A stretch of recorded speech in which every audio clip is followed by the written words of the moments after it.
প্রিয় শিক্ষার্থীবৃন্দ, তোমরা কেমন আছো?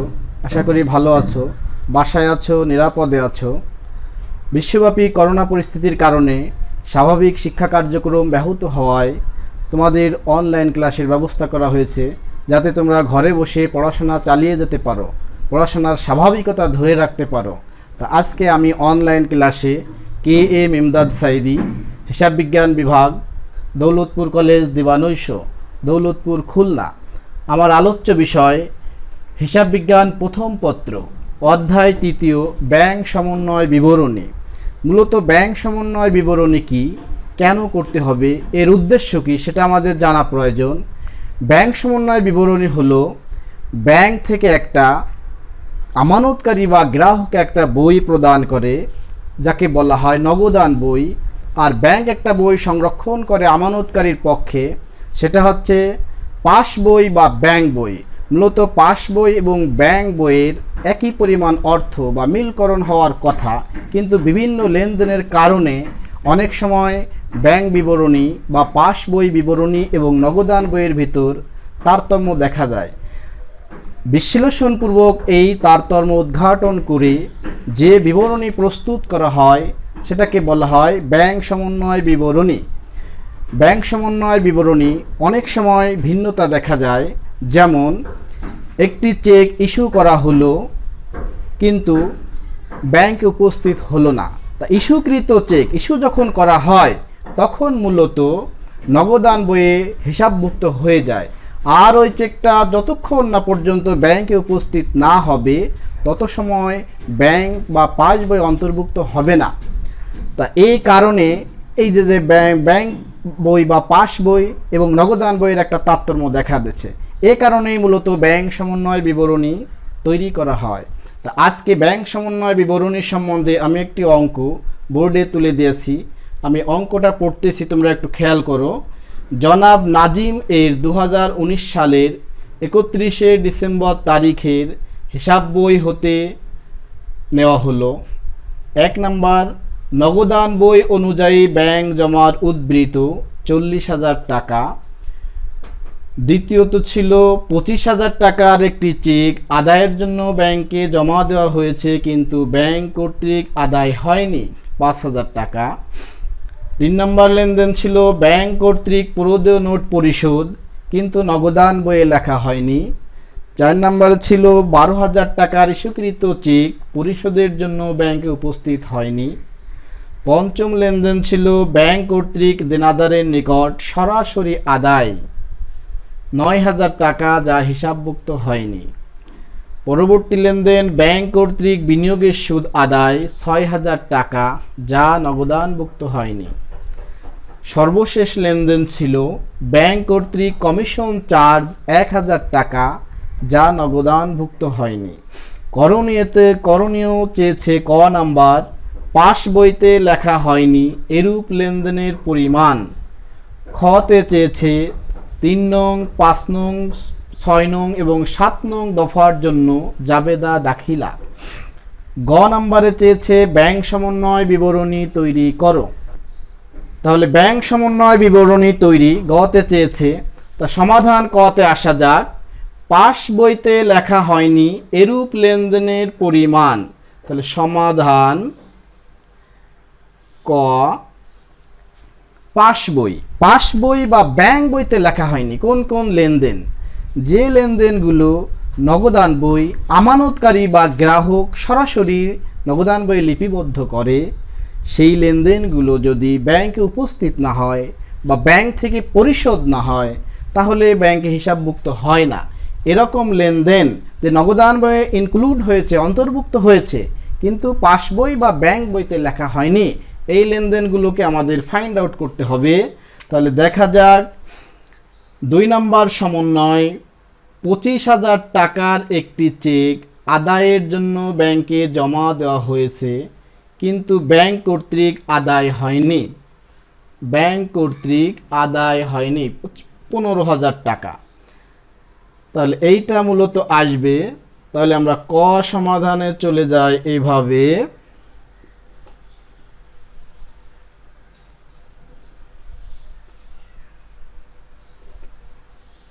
জনাব নাজিম পাস বইয়ে লেখা হয়নি,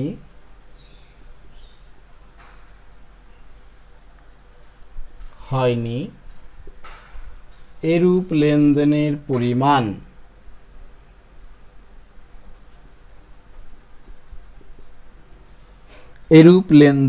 পরিমাণ।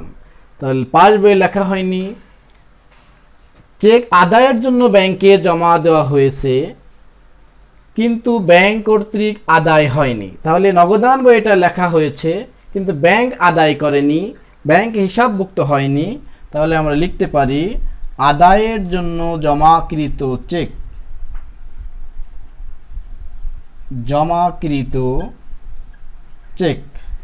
ব্যাংক কর্তৃক আদায় হয়নি 15,000 টাকা।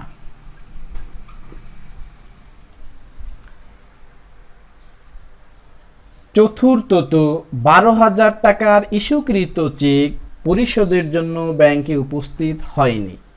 তাহলে ইস্যুকৃত চেক আমাদের কাছে কোনো পক্ষ বা ব্যক্তি বা প্রতিষ্ঠান কোনো অর্থ পায়, টাকা পায়, আমরা নগদ অর্থ প্রদান না করে তাদেরকে আমরা একটা চেক দিয়ে দিছি, চেক ইস্যু করেছি।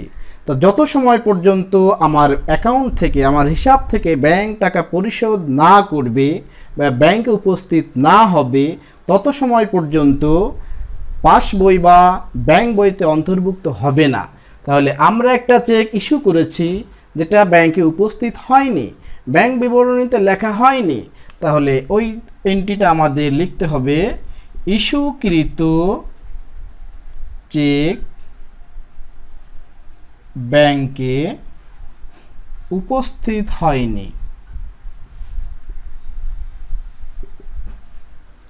12,000 টাকা। আর কোনো সমন্বয় আছে কিনা আমাদের দেখতে হবে। তাহলে মূলত আদায়ের জন্য জমাকৃত চেক এবং ইস্যুকৃত চেক এই দুইটা আমাদের পাস বইয়ে সাধারণত লেখা হয় না। তাহলে যোগ করলে আমরা পাই 27,000 টাকা। তাহলে ক নাম্বারের উত্তর আমরা পেয়ে গেলাম যে পাস বই বা নগদান বইয়ে লেখা হয়নি, এরূপ লেনদেনের পরিমাণ 27,000 টাকা। খতে চেয়েছে 3, 5, 6 এবং 7 নং দফার জন্য জাবেদা দাখিলা। তাহলে আমরা জাবেদা দাখিলার জেনারেলি যে ছক অঙ্কন করে থাকি অনুরূপ একটা ছক করে ফেলব, জাবেদার ছক।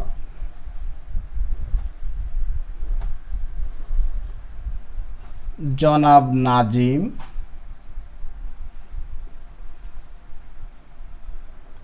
জাবেদা দাখিলা, তারিখ, বিবরণ, খতিয়ান পৃষ্ঠা, টাকা, ডেবিট, ক্রেডিট। 2019 ডিসেম্বর 31। তাহলে 3 নং দফার জন্য প্রথমে জাবেদা চাওয়া হয়েছে। 3 নং দফা ব্যাংক কর্তৃক পুরোদেয় নোট পরিশোধ কিন্তু নগদান বইয়ে লেখা হয়নি। তাহলে ব্যাংক কর্তৃক পুরোদেয় নোট পরিশোধিত হয়েছে, নগদান বইতে মক্কেল বা আমানতকারী যে হিসাব সংরক্ষণ করে সে বইতে লেখা হয়নি। তাহলে ব্যাংক থেকে আমাদের টাকা হ্রাস পাচ্ছে, কমে যাচ্ছে। তো ব্যাংক থেকে যদি কোনো অর্থ হ্রাস পায়, কমে যায়, বিয়োগ হয়, তাহলে ব্যাংক হিসাব খাতকে আমরা ক্রেডিট করব। যার দরুন বা যার বিপরীতে ব্যাংক ক্রেডিট হচ্ছে সেই দফাকে আমরা ডেবিট করব। তাহলে পুরোদেয় নোট পরিশোধ করছে, তাহলে পুরোদেয় নোট হিসাব ডেবিট, পুরোদেয় নোট হিসাব ডেবিট, ব্যাংক হিসাব ক্রেডিট, ব্যাংক হিসাব ক্রেডিট। তাহলে কারণ লেখা যায় ব্যাংক কর্তৃক পুরোদেয় নোট পরিশোধ হিসাবভুক্ত হলো। কত টাকা? ব্যাংক কর্তৃক প্রদত্ত নোট পরিশোধ কিন্তু হিসাবভুক্ত হয়নি 5,000 টাকা। 5,000 টাকা। ডিসেম্বর 31 5 নং দফার জন্য জাবেদা দাখিলা ব্যাংক কর্তৃক দেনাদারের নিকট সরাসরি আদায়। তার মানে দেনাদারের কাছ থেকে ব্যাংক সরাসরি টাকা পাচ্ছে। টাকা পেয়ে আমানতকারী বা গ্রাহককারীর পক্ষে ব্যাংক হিসাব খাতকে বাড়িয়ে দিয়েছে। তাহলে যেহেতু ব্যাংক হিসাব খাত বেড়েছে, আমরাও ব্যাংক হিসাব খাতকে বাড়াবো, ডেবিট করব। তাহলে 5 নং দফা যেহেতু আমরা এখানে 5 নং লিখতে পারি, তাহলে ব্যাংক হিসাব ডেবিট, দেনাদার বা প্রাপ্য হিসাব ক্রেডিট। কারণ দেনাদারের নিকট হতে আদায় হিসাবভুক্ত হলো।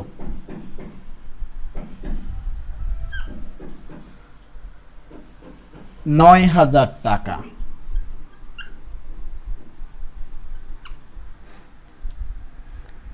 এরপর 6 নং দফার জন্য জাবেদা দাখিলা 6 নং লেনদেন ছিল ব্যাংক কর্তৃক বিনিয়োগের সুদ আদায় 6,000 টাকা, যা নগদান বইতে লেখা হয়নি। ব্যাংক মক্কেলের পক্ষে মক্কেলের হয়ে বিনিয়োগের সুদ আদায় করলো, ব্যাংক হিসাব খাতকে ডেবিট করলো, ব্যাংক হিসাবে বাড়ালো। তাহলে আমরাও বাড়াবো ব্যাংক হিসাব খাতকে। তাহলে 6 নং ব্যাংক হিসাব ডেবিট, ব্যাংক হিসাব ডেবিট, বিনিয়োগের সুদ হিসাব ক্রেডিট। কারণ বিনিয়োগের সুদ আদায় হিসাবভুক্ত হলো 6,000 টাকা।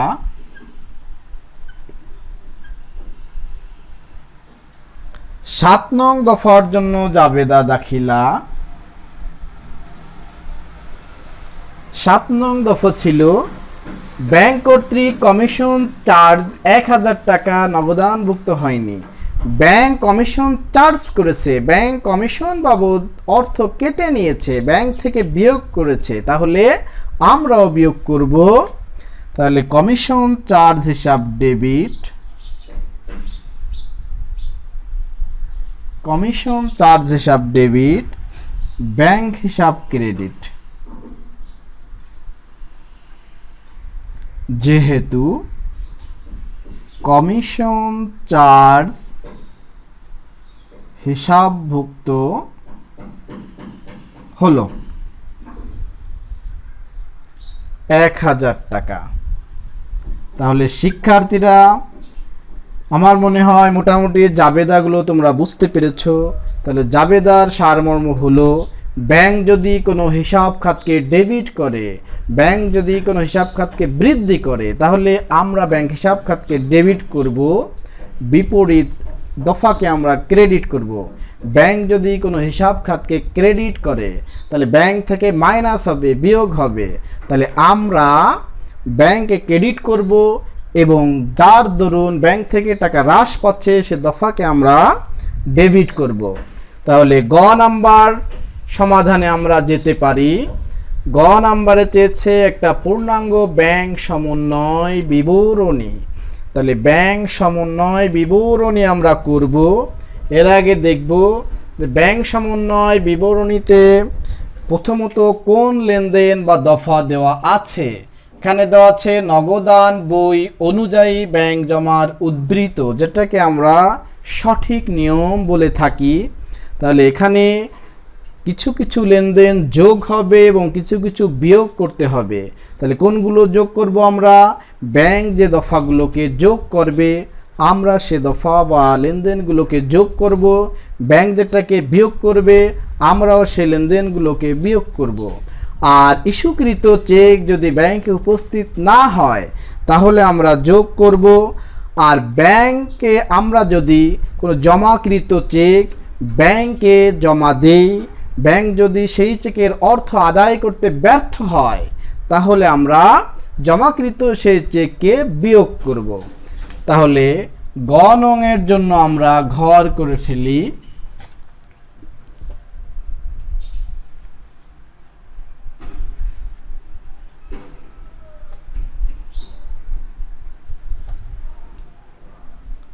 জনাব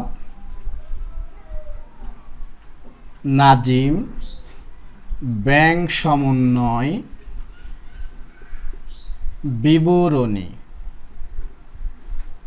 31শে ডিসেম্বর 2019।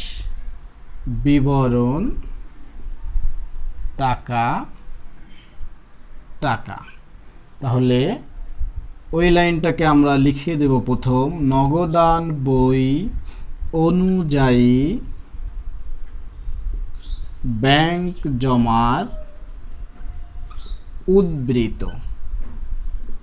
ব্যাংক জমার উদ্বৃত্ত, নগদান বই অনুযায়ী ব্যাংক জমার উদ্বৃত্ত, দ্যাট মিন্স ব্যাংক বিবরণী অনুযায়ী ব্যাংক জমা অতিরিক্ত, একই কথা।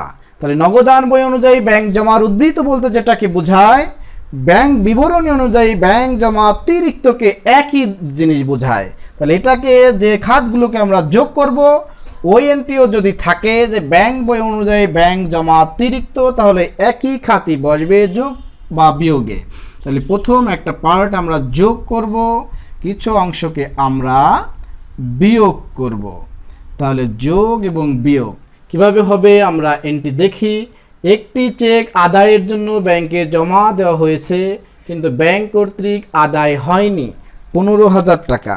তাহলে আদায়ের জন্য জমাকৃত চেক কিন্তু ব্যাংক কর্তৃক আদায় হয়নি। আমি প্রথমেই বলেছি, আদায়ের জন্য যদি কোনো চেক ব্যাংকে জমা দেওয়া হয়, ব্যাংক যদি আদায় না করে, তাহলে ব্যাংক কোনো কিছু করলো না, যোগও করলো না, বিয়োগও করবে না। তা যেহেতু আমরা একটা চেক পেয়ে গেছি, তাহলে পাওয়ার সাথে সাথে আমরা নগদান বইয়ে কিন্তু ওই গ্রাহক বা আমানতকারী ওদের বইতে যোগ করেছিল। যেহেতু যোগ করেছিল, ব্যাংক যোগ বা বিয়োগ কিছু করে নাই, তাহলে এখন আমাদের বিয়োগ করতে হবে। তাহলে আদায়ের জন্য জমাকৃত চেক ব্যাংক কর্তৃক আদায় হয়নি, কিংবা জমাকৃত চেক ব্যাংক কর্তৃক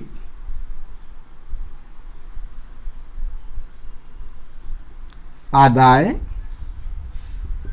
হয়নি 15,000 টাকা। প্রথম ঘরে আমরা লিখব।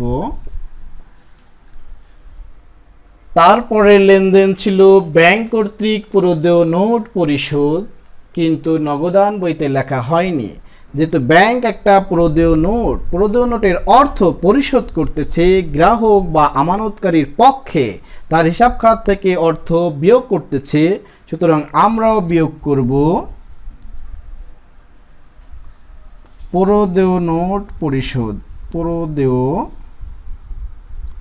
নোট পরিশোধ 5,000 টাকা। পরবর্তী লেনদেন 12,000 টাকার ইস্যুকৃত চেক পরিশোধের জন্য ব্যাংকে উপস্থিত হয়নি। আমরা একটা চেক ইস্যু করেছি, কোনো পাওনাদার বা আমাদের কাছে যারা টাকা পায় তাদেরকে আমরা চেক দিয়ে দিছি, ইস্যু করেছে, কিন্তু নির্দিষ্ট সময়ের মধ্যে ওই চেকটি তারা ব্যাংকে উপস্থাপন করলো না, ব্যাংকে উপস্থিত হলো না। ব্যাংকে উপস্থিত না হওয়ার কারণে ব্যাংক ওই লেনদেনটিকে যোগ বা বিয়োগ কিছু করলো না। তাহলে আমরা যেহেতু ইস্যু করেছি চেকটা, তখন নগদান বইয়ে বিয়োগ করা হয়েছিল, এখন আমরা ওইটাকে যোগ করব। তাহলে ইস্যুকৃত চেক ব্যাংকে উপস্থিত হয়নি 12,000 টাকা।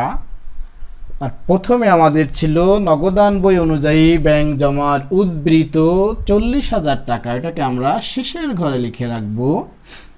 পরবর্তী লেনদেন ছিল 5 নং দফা, ব্যাংক কর্তৃক দেনাদারের নিকট সরাসরি আদায় 9,000 টাকা যা হিসাবভুক্ত হয়নি। ব্যাংক দেনাদারের কাছ থেকে আমানতকারীর পক্ষে সরাসরি আদায় করলো, সরাসরি ব্যাংক হিসাব খাতকে বাড়ালো। আমরা উক্ত লেনদেনটি বাড়াবো বা যোগ করব দেনাদারের নিকট হতে সরাসরি আদায়। কত টাকা? 9,000 টাকা। পরবর্তী লেনদেন, ব্যাংক কর্তৃক বিনিয়োগের সুদ আদায় 6,000 টাকা যা নগদানভুক্ত হয়নি। ব্যাংক আমানতকারীর পক্ষে বিনিয়োগের সুদ আদায় করলো, এটাও ব্যাংক হিসাব খাত বাড়ালো। আমরাও ব্যাংক হিসাব খাতকে বাড়িয়ে দিব বা যোগ করব ব্যাংক কর্তৃক বিনিয়োগের সুদ আদায় বা বিনিয়োগের সুদ আদায়। বিনিয়োগের সুদ আদায় 6,000 টাকা। পরবর্তী লেনদেন এবং সর্বশেষ লেনদেন, ব্যাংক কর্তৃক কমিশন চার্জ কর্তন 1,000 টাকা যা নগদানভুক্ত হয়নি। ব্যাংক একটা কমিশন চার্জ কর্তন করলো, কেটে নিল, তাহলে ব্যাংক হিসাবকে হ্রাস করলো, আমরাও হ্রাস করব বা বিয়োগ করব কমিশন চার্জ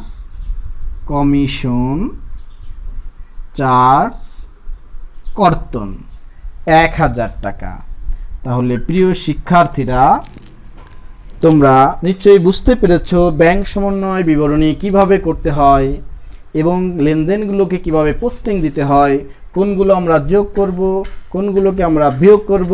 তাহলে মোটামুটি আমার মনে হয় একটু হলেও বুঝতে পেরেছো।